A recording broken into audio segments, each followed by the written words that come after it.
Haleluya, puji Tuhan. Kita kembali berada pada program Renungan Susanim.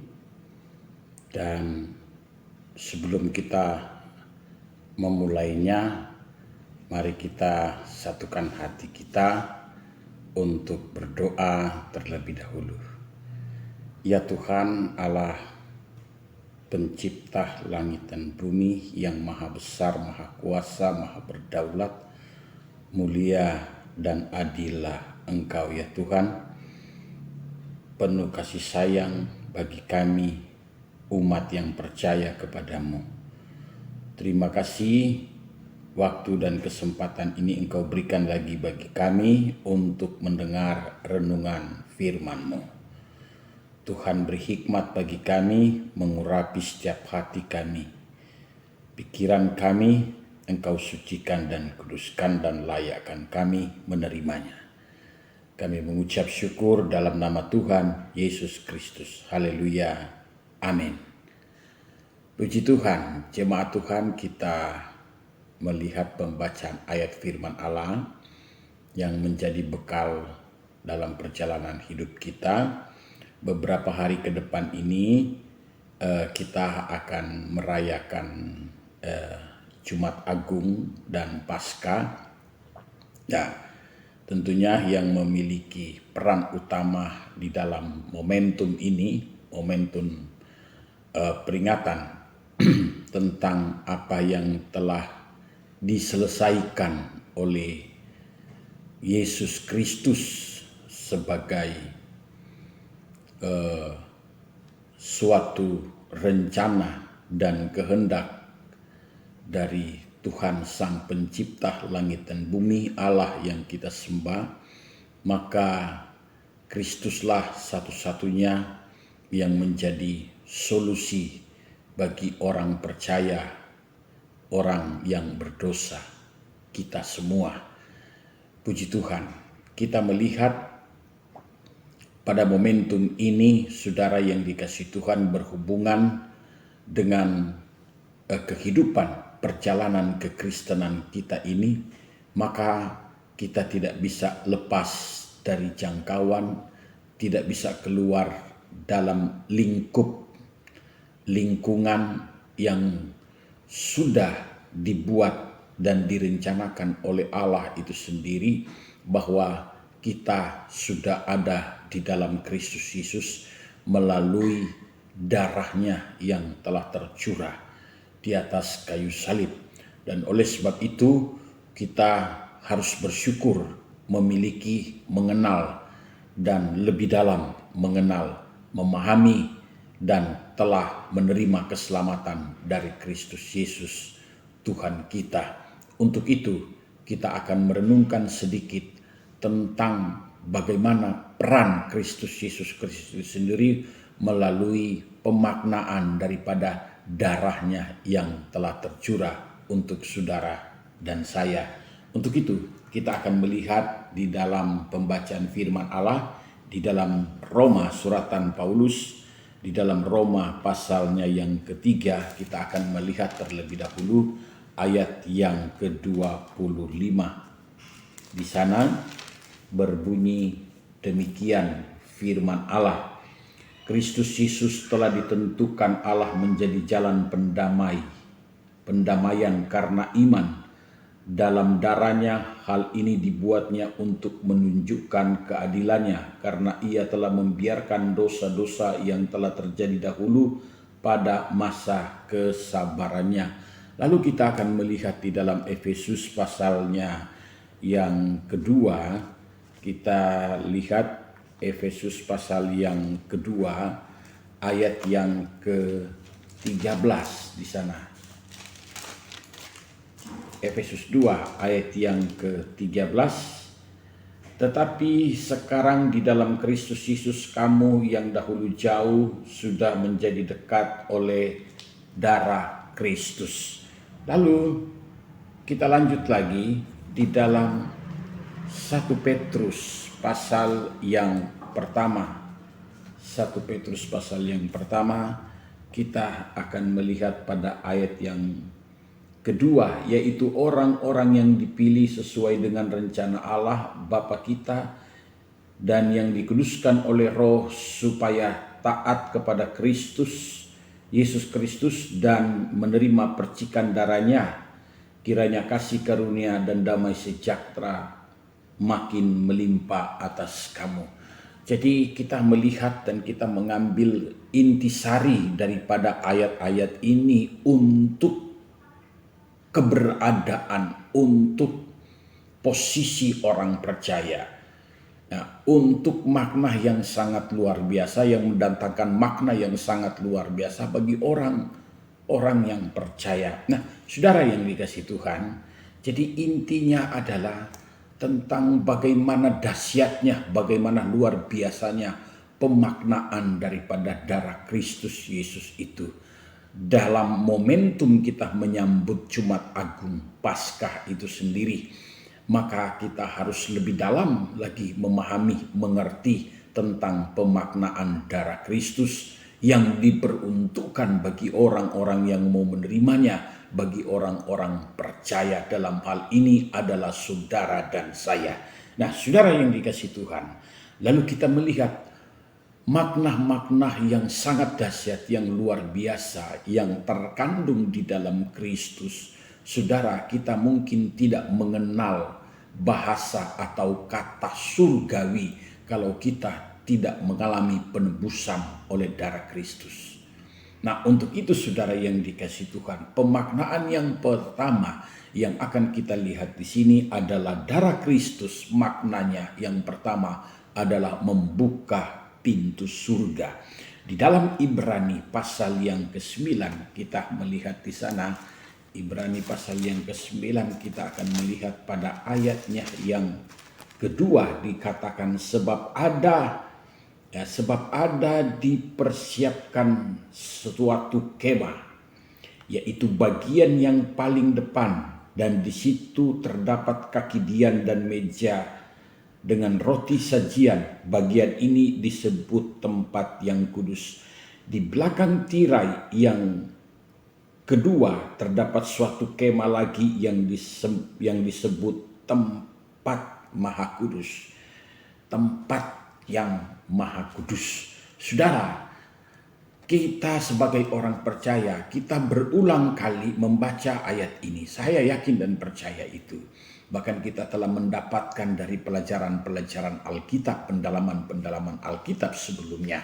Nah, kita memahami ini akan selalu berbicara bagaimana peran Kristus Yesus yang utama, yang oleh karena darahnya tercurah di atas kayu salib, yang oleh karena penderitaan siksaan yang dia alami, oleh karena dia mengalami penyaliban, maka ini adalah merujuk merujuk kepada tirai yang terbelah itu. Artinya saudara yang dikasihi Tuhan, bahwa pemaknaan daripada darah Kristus itu pada intinya yang pertama kita lihat, dia telah membuka pintu surga sehingga kita mengenal ada kata surga sampai saat ini.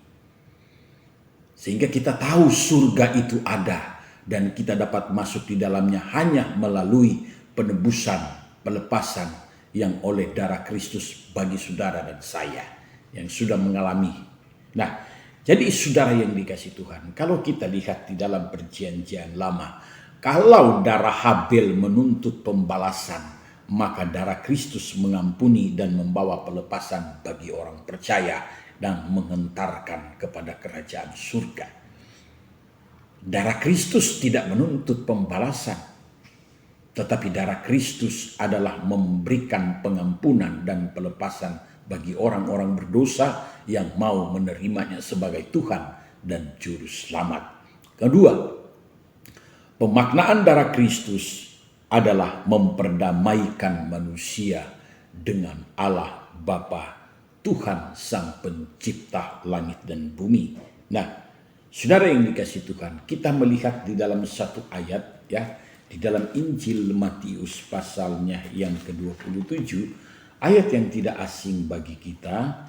Pada waktu Yesus mengalami penyaliban di atas kayu salib, pada detik-detik terakhir Yesus mau mengembuskan nafasnya di atas kayu salib, maka ada sebuah kalimat yang diungkapkan, yang diucapkan oleh Kristus itu sendiri terhadap Bapaknya, terhadap Allah, ya, seolah-olah Allah itu memalingkan wajah dan hanya cuek saja, tidak memperdulikan sang utusan Tuhan Yesus Kristus yang sedang berada di atas kayu salib. Matius 27, kita melihat ayat yang ke-46.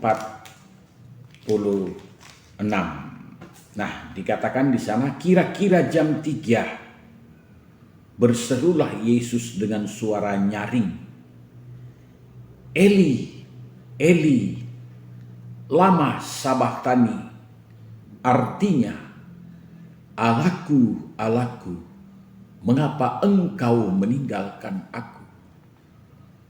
Pada waktu posisi Kristus ada di atas kayu salib, naluri manusia muncul, seolah-olah yang mengutus dia, seolah-olah Allah itu memalingkan wajah dan tidak peduli.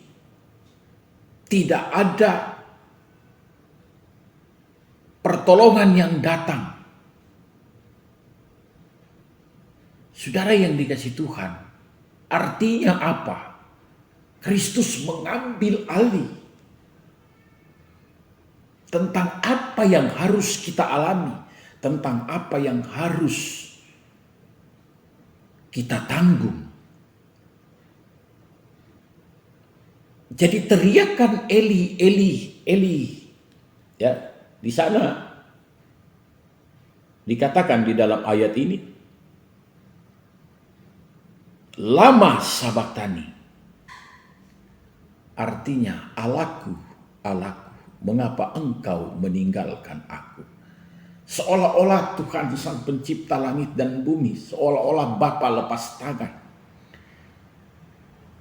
Tetapi bukan itu maksudnya. Teriakan ini adalah, saudara yang dikasihi Tuhan, telah mewakili kita sebagai orang berdosa, supaya kita tahu, supaya kita sadar bahwa kitalah yang sebenarnya ada di atas kayu salib itu. Supaya manusia berdosa mengerti bahwa beban kita, apa yang harus kita tanggung, harus kita jalani, ya, diambil alih oleh Kristus Yesus. Jadi betapa sangat luar biasa pemaknaan penyaliban darah Kristus yang tertumpah di atas kayu salib terhadap orang-orang percaya, saudara dan saya. Kemudian, saudara, konsekuensi daripada itu dalam Yohanes pasal 1 ayat 12 dan 13, orang percaya yang menerima Allah disebut sebagai anak-anaknya, anak-anak Allah.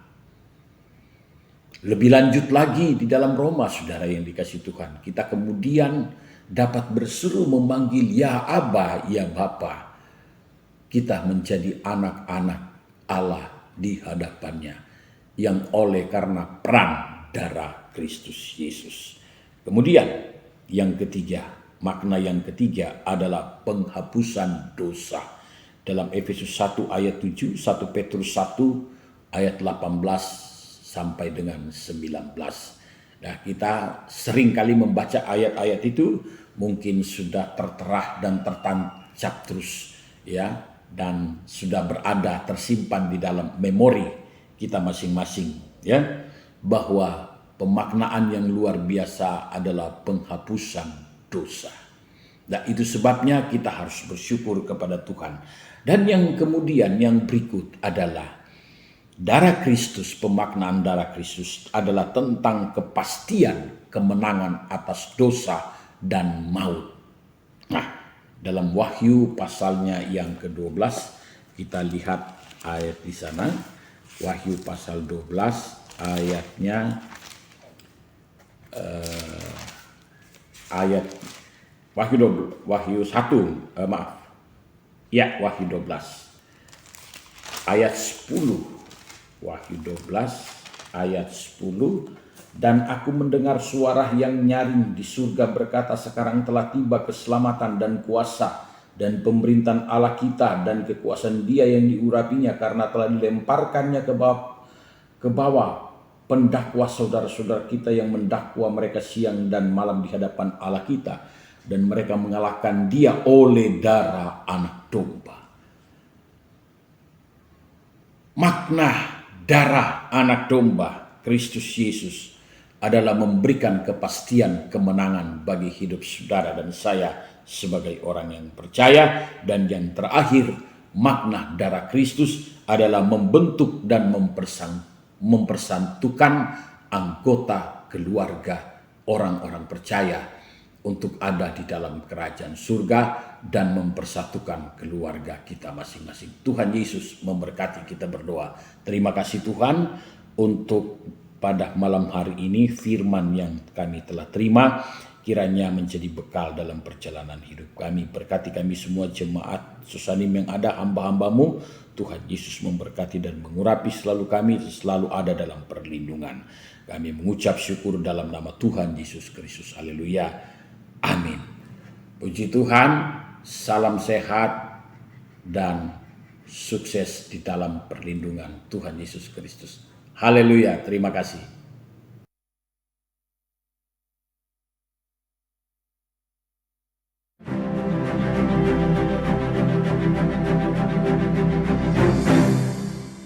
Gerejaku adalah rumahku.